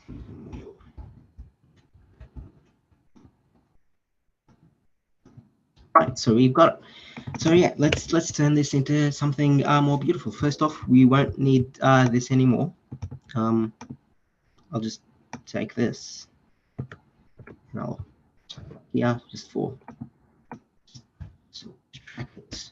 And we will still need to attach shadow DOM. We won't need any of this anymore, actually. What we really need is in the update method, we will just call a render method. And we will pass in this HTML using the tag template literal. And yeah, and give it the element on which to render, so the shadow DOM. By the way, if you hadn't attached the shadow DOM, it would just be this, because that would be the root web component. But we're using shadow DOM to make our lives harder. I'll explain that later why it's harder. But yeah, now get rid of this, and we can just simply be declarative about it, a bit more declarative about it. We can have our count here. Also, instead of this, we can just have an on-click event right in our HTML and provide it this function. And this function for decrement. I think I'll swap them around. Okay.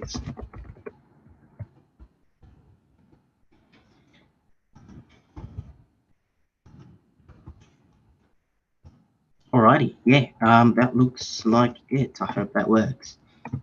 Yep. Oh, one last thing, we have to actually include our elements somewhere.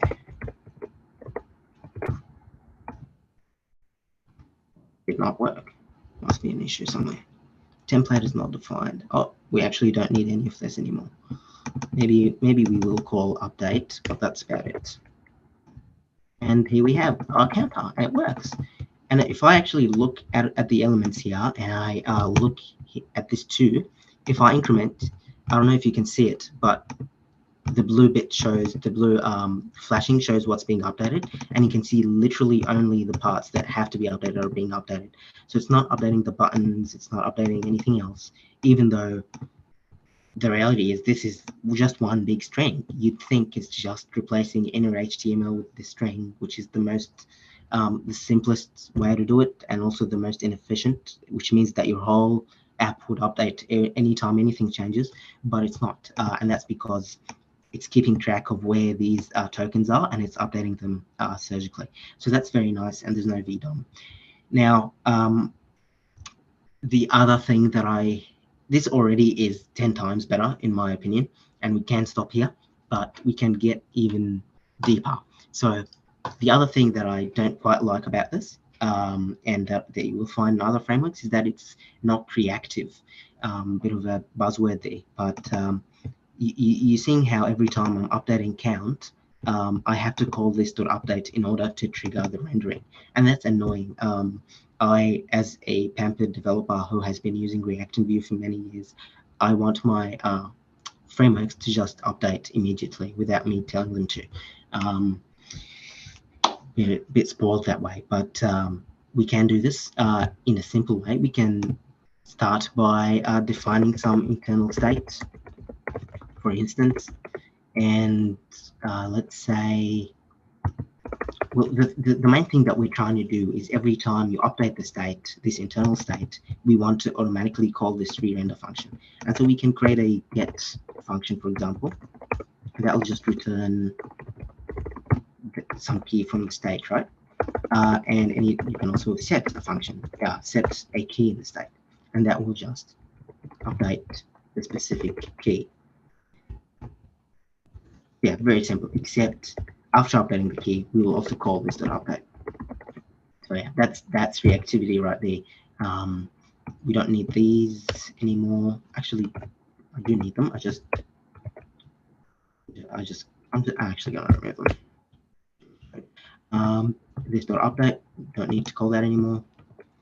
What I do need is when the element connects, let's actually set our initial state. So our count has to be 0. So that's just going to call this and automatically call update with it. Down here, I'll remove this method. So let me just fix that up. So now you actually have to do this .set count into this .get count. So you have to get the old count and just add 1 to it.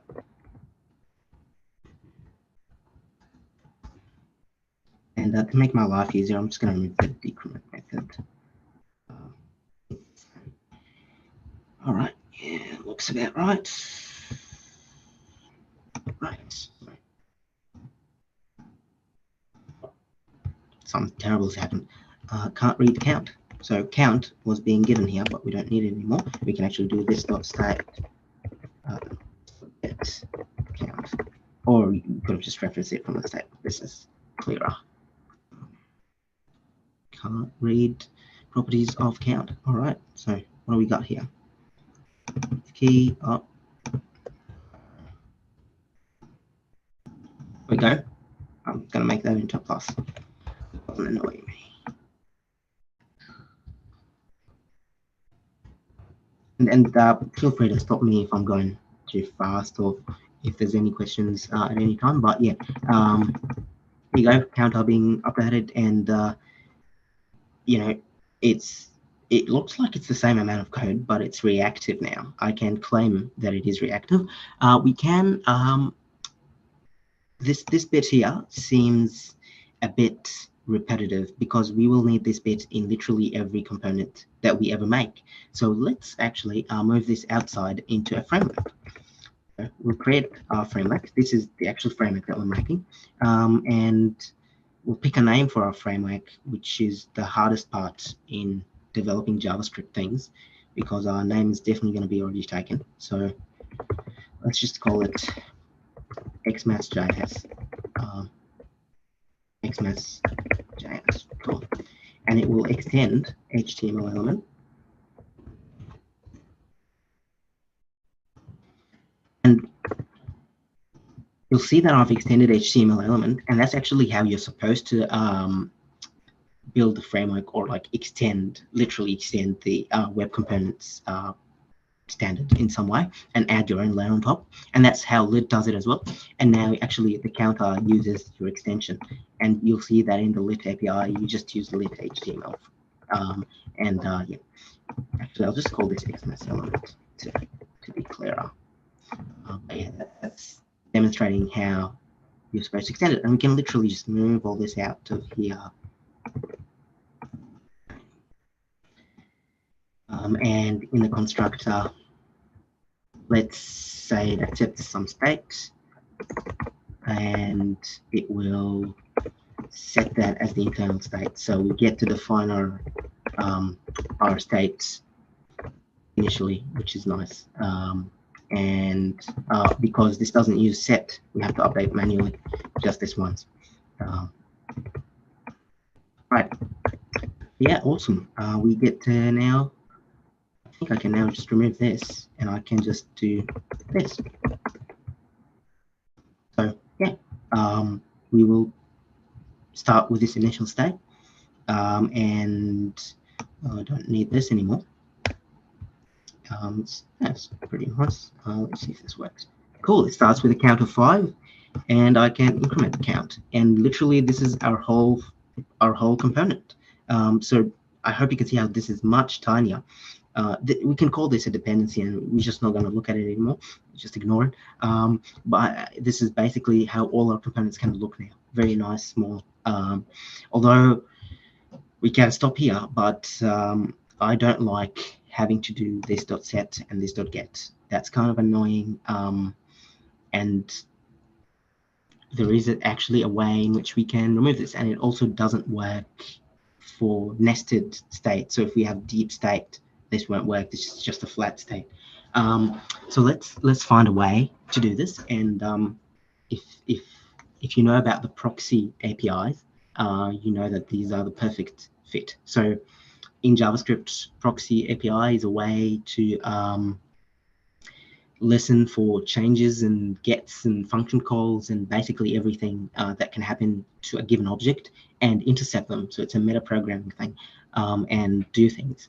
And it's very useful for people that make frameworks. And so, for example, if you look at the Vue reactivity source code, you'll see that it doesn't actually use proxies. It uses something else, but it could totally be built on proxies. And Evan Yu, the creator of Vue, actually made a little demo where he does use proxies a while back. So yeah, it is possible, and I'll demonstrate that now. So basically here, when we set our state, instead of just setting it to the plain object, we can just create a proxy off that state, and we can define a bunch of handlers. So you can define a get handler. We don't need that. We just need a set handler, so that we can update every time something is set in this state. So let's just, here's the key value. So every time someone sets a key and value anywhere in this state, this function method will get called. So let's do this. So the first thing that you have to do is actually do the setting. It doesn't do it for you. If you use a proxy, you have to do it yourself. And you also have to return true to tell it that you've succeeded. And obviously, we will call this .update. That's why we're doing this after all. So now I can get rid of all this. And here, I can literally do this dot. I'm actually just going to remove this hash from here just because it's going to get annoying later. This dot state plus plus.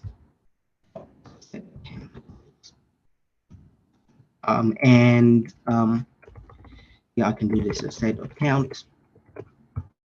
Does that work? Yeah, it does work. Oh, it does not update because it doesn't see this dot update because of JavaScript craziness. Let's just do this.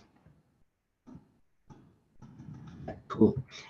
So yeah, that looks way simpler here. There's no gets, there's no sets, and you can access the state, and yeah, if everything works automatically, it's fully reactive. We can, on our GitHub page, once we publish this, we can get thousands of stars claiming that it's a reactive web components library. And there is still an issue here. This proxy is actually a single level deep, so you can't set deep objects yet. You can absolutely create a recursive proxy. I hope you can see how. Just return, you'd have a get handler that returns another proxy if it's an object. I won't do that now because it's too boring, but yeah, it is possible to do that quite easily with a bit of time. The last thing that I want to add to this framework is lifecycle methods. So that's the last thing that you'd need to have a proper framework. So let's say watches, computed properties, mounted, on destroyed, that type of thing. Well, we can implement an on mounted really easily, but by literally having something that executes here. But let's do it a different way. Let's start with the watches, because those are much more exciting. So we can have in our parent class here an onChange method that our child class can call. And let's say that this is the API. We call onChange, we give it some key. So in count changes, I want you to run some function.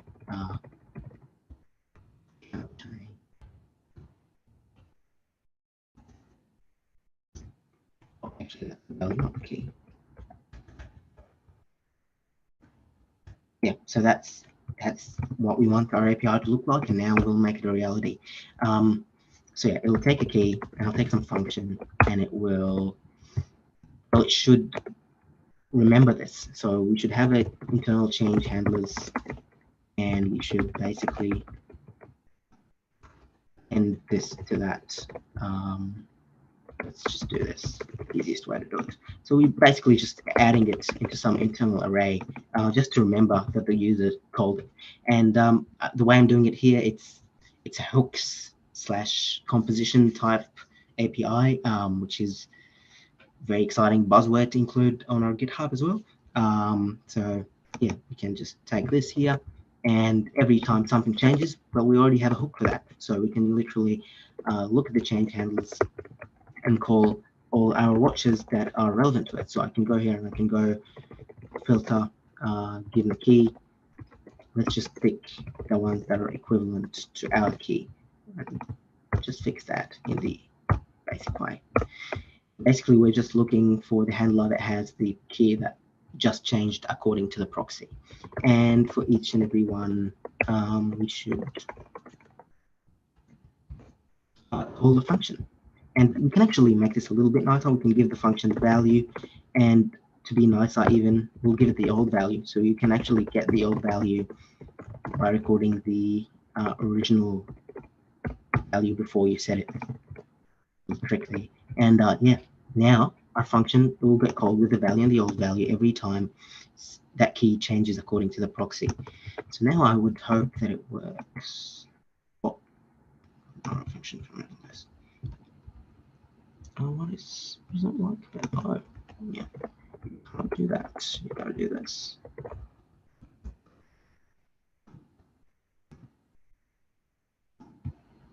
And what we got here?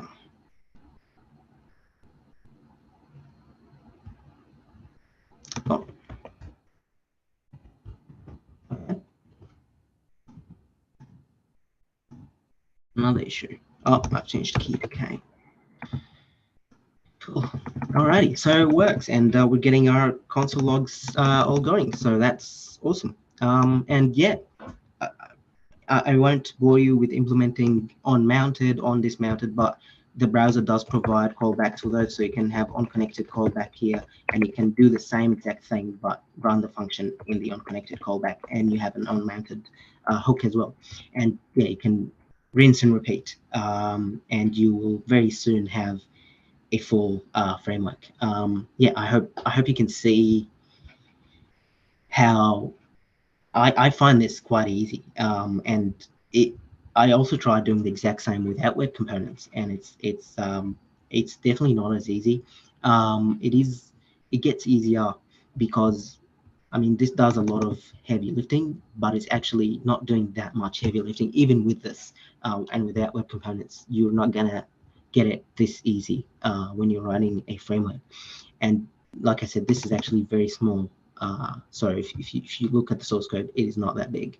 So yeah, this is very simple, and it looks like it was meant to be as a way for implementing frameworks. And it's certainly, I personally haven't met any challenges. I myself went a lot further than this. I've sort of done the recursive proxies thing, and I've written my own renderer. And you can go a lot deeper as a weekend project if you like. Although I wouldn't recommend putting something like this in production, just because you will be stuck maintaining your own framework on top of maintaining components, instead of just having someone else in an open source community doing it for you. And you know, you don't have any more community support on your side. And I guarantee you, as you have more and more ideas, this will keep growing into something quickly unmanageable, and then it'll just become a multi-file and massive framework. And that's exactly what all these other people who have gone down this path have done, and some of them have done a great job. So I mean, by all means, do implement your own framework if you are a genius and you have a great idea for a great developer-friendly API that's gonna make it a lot easier to implement things. And this is almost like a zoo, and you're just looking at how everyone did it. My way is not even any of these ways. Yeah, it just goes to show how many different ways that you can actually implement this. And so yeah, that's all. I hope I demonstrated where web components sit at the moment, and how you can use web components to your advantage. And I hope I made it clear that at the moment, it's not an API for web developers, and it's not something that a web developer should be touching directly at all, but rather something to build on top of, and something to look forward for in the future once we actually have smaller and smaller framework, smaller and smaller frameworks, because the browsers are going to do a lot more heavy lifting in the future. And yeah, that's all. Hope that was. Thanks very much, mate. Yeah, that's good. Really, really nice to see a good detailed dive into some of those aspects of web components, and some of the traditional like vanilla browser API as well, and then how you kind of wind back to somewhere in between as well. That's great. I really enjoyed that. I've a long while ago, I guess, I did a presentation at Camp.js on web components as being a way that our organization is looking to stitch together in different in different areas using web components, and the developer experience held us back until we're positioned to use that as perhaps glue code, or moving the entire organization towards specific frameworks instead. So it can go any which direction. It can absolutely still continue to evolve. So it's really interesting stuff. We've got a bunch of questions too. All right. So yeah, exactly. Well, the first one here was, what do you believe is the best approach to web components? Native framework support, compiler, or component wrapper? So I guess at this stage, like given your warnings already. So my opinion on this is really not going to mean anything, because to have a proper opinion, I'd have to speculate on the future and how the specs are going to move. But for now, if I was starting a new project and I have no external forces pushing me into doing it a certain way, I would definitely go with a native framework, because with a native framework, there is a promise that maybe in the future, the framework is going to keep getting thinner and thinner. And the sorts of projects that I've worked on, where I've worked on mostly security critical projects, where I've not had the luxury of having a lot of dependencies in my projects, and I don't want to have dependencies, and optimizing for smaller dependency sizes and having auditable dependencies as well. And with that type of development, having a native framework, and a framework that you can actually literally read the source code of and understand it in an afternoon, has been extremely nice experience compared to something like React or Vue. No shots fired, but they're way more complicated and way bigger. Not much slower, but yeah, that if that's important to you, go with a native. If it's not, I recommend Svelte. I love the API for it, and that's really what I would recommend choosing for the developer API, because if you're happy developing with it, you're going to build good software, and that's the most important thing. Yeah. So yeah, absolutely. Yeah. And so that's advocating for creating your own, I guess, developer API around the use of web components. I think in the question also they're looking at the different choices presented, whether or not a framework, I don't know, take React or Vue, whatever, supports web component APIs natively, whether or not it can be compiled to web components, or whether or not it can still just be wrapped and placed on the page using web component, custom elements. Where do you see in between those three, like actually going and landing on for today's usage, like you said, with developer API kind of being the main focus? Definitely compiler, because with the compiler, the framework maker has a lot more freedom in terms of how to structure the API. So with Svelte, for example, they've really taken it to the max and built basically their own domain language. So it's basically not even JavaScript as far as I'm concerned. And yeah, at that cost, there's also the benefit of it is a very simple API to use, and my life has personally been made easier thanks to it. So yeah, that's what I recommend. Sounds good. Absolutely. Yeah, so the next question here was, the main use for web components was as the framework agnostic glue for connecting micro front ends. Does that still hold true in your opinion? I haven't seen that as a use case, or at least the big players pushing web components. I have not seen that being the main way. Although, again, I'm not 100% on every on how everyone's using web components, and there's a lot more private usage than I'm only looking at the open source stuff. But Yeah. in terms of the open source stuff, I have not seen that, and the majority of projects are not using micro frontends. So yeah, that's a lot of them have been design systems. A lot of them have been as a framework tool, and yeah, maybe that was part of the original vision that was sort of lost as well. Maybe it is still living in more private projects. But yeah. Yeah, absolutely. How do you feel about conversion wrappers like React Web Component that replace their component mount on the page for the custom elements?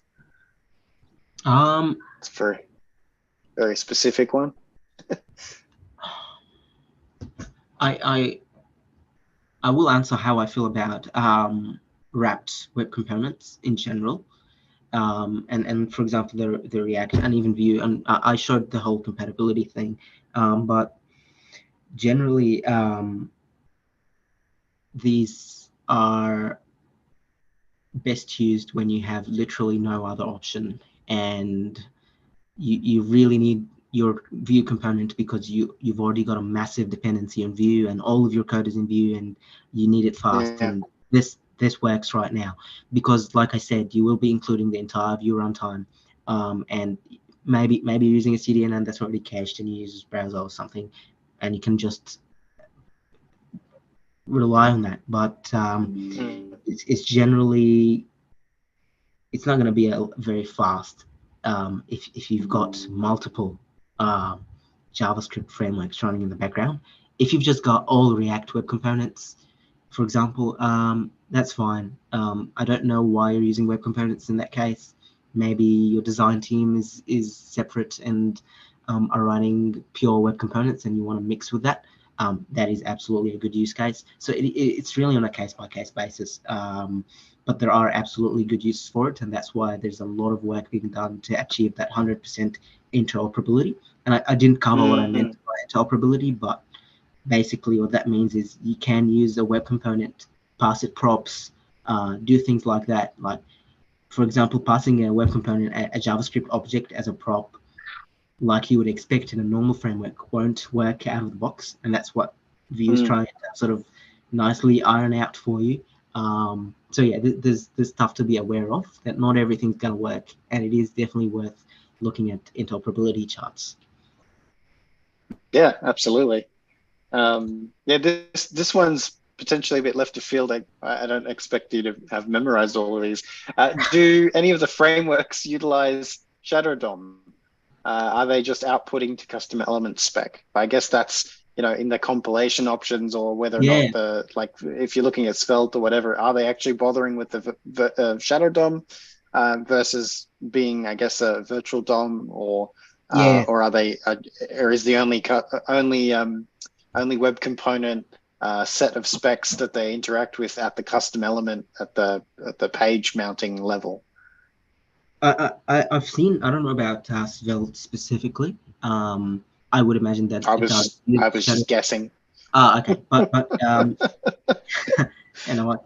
In terms of use of the Shadow DOM API generally, I've seen a discrepancy where all the people who write blog posts and the people that hype up developer tools are very happy about the Shadow DOM.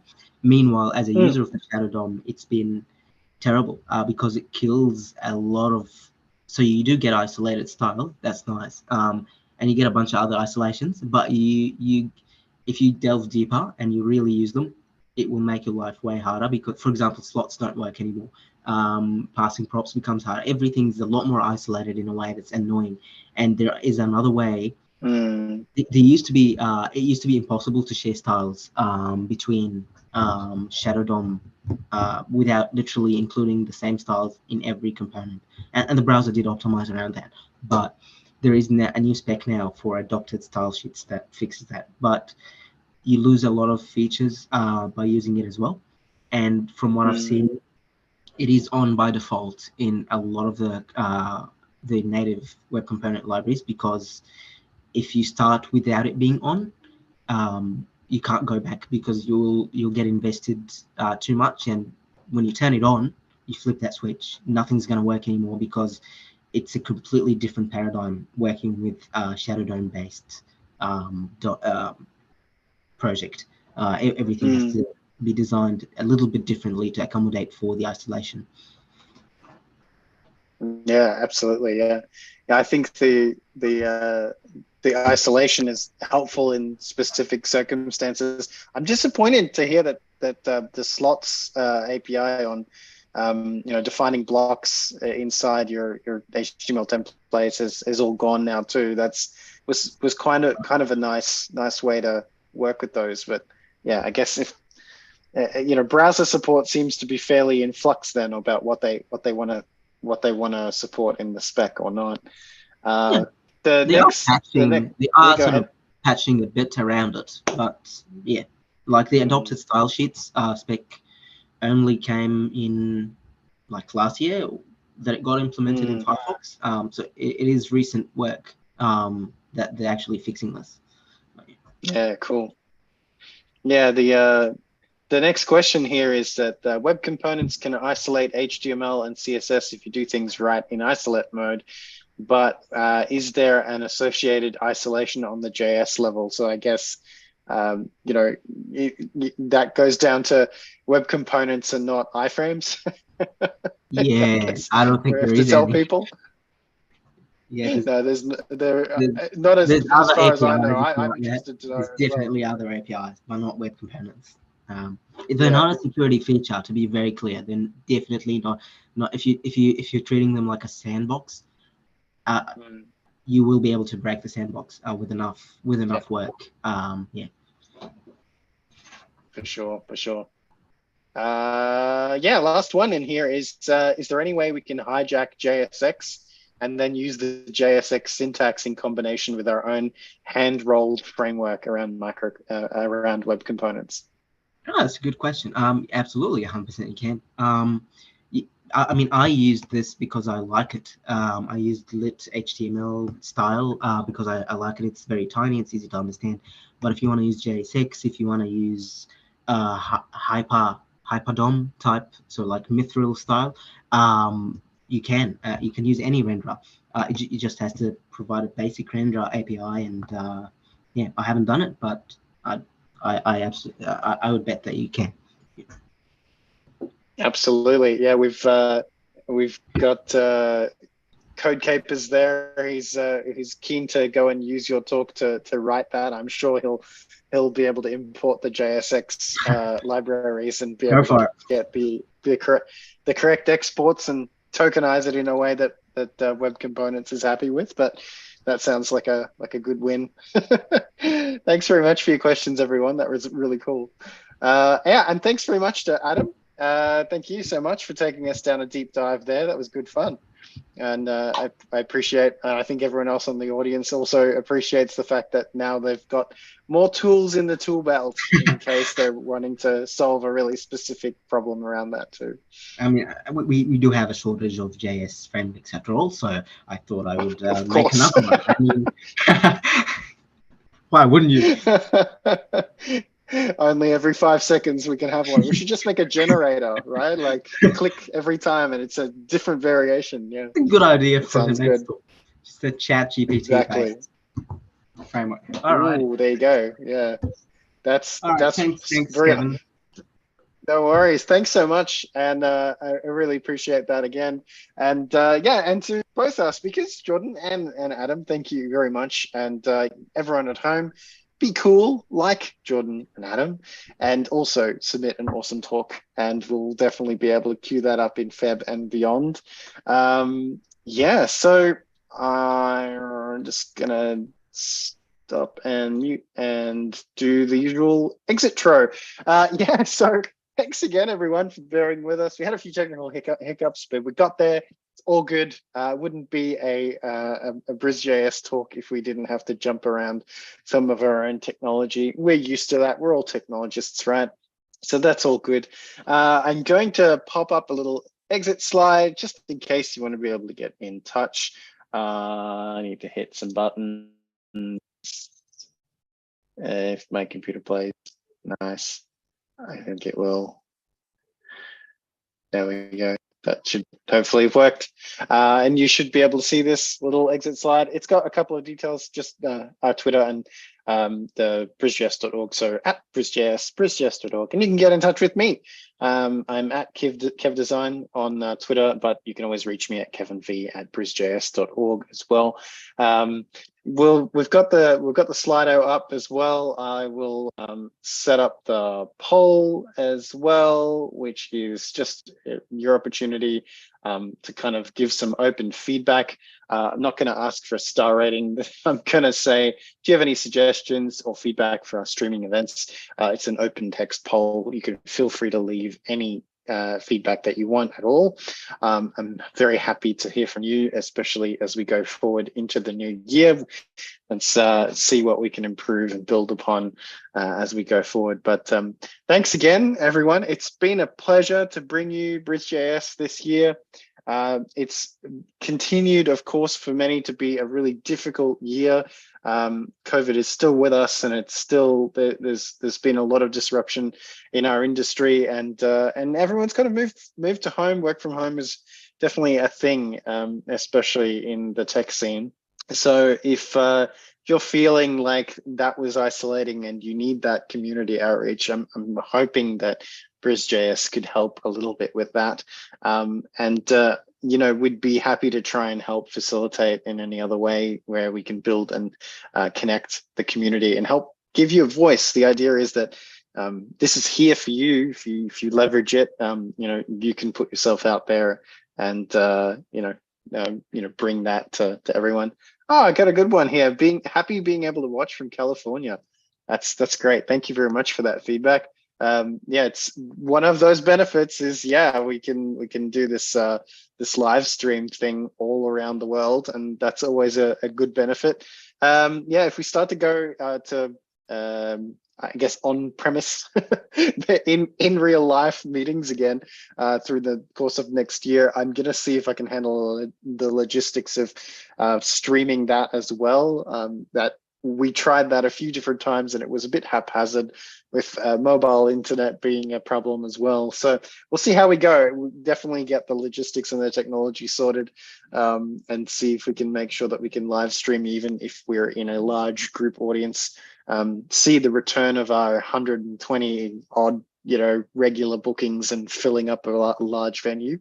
But yes, again, look, it doesn't matter how we are together, and I really appreciate you catching our content and supporting our speakers. And you know, if you're keen in the year ahead, we'd love to hear from you in any shape or form. And I wish you all a happy holiday if you're having a break. If you are working during this holiday season, take care of yourself. Try and slow down. It is hectic out there. And yeah, look after yourselves, and we'll see you in the next year, and with plenty more JS ahead. Thanks, everyone.